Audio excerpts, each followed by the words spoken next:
ফের মুর্শিদাবাদে ভগবানগোলায় গাঁজা সহ গ্রেপ্তার দুই মাদক পাচারকারী। সোমবার গভীর রাতে ধৃতদের নাম নবকুমার সরকার ও ষষ্ঠী মণ্ডল। তাদের কাছ থেকে উদ্ধার হয় 24 কেজি 590 গ্রাম গাঁজা।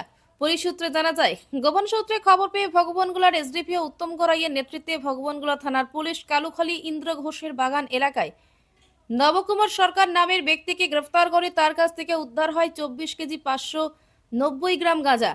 ধৃতদের একজনের বাড়ি রানীনগর থানা এলাকায় ও অপরজনের বাড়ি জিয়াগঞ্জ থানা এলাকায়। মঙ্গলবার দুপুর 12:30 নাগাদ ধৃতের সঙ্গে আর কে জড়িত জানতে 7 দিনের পুলিশ হেফাজতের আবেদন রেখে আজ দুজনকেই বহরমপুর এনডিপিএস আদালতে তোলা হবে।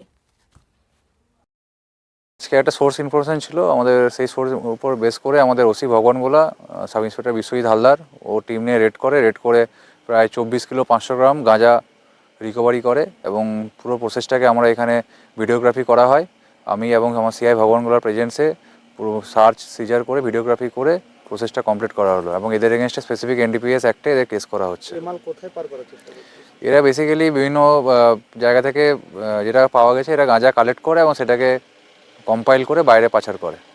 এদের কি কি সিজ করা হলো? এদের কাছ থেকে হচ্ছে গাঁজা পাওয়া গেছে, এছাড়া যে বুলেট বাইকটি ব্যবহার করেছিল সেই বুলেটটি পাওয়া গেছে আর দুটো মোবাইল ফোন পাওয়া গেছে। তাদের বাড়ি কোথায়?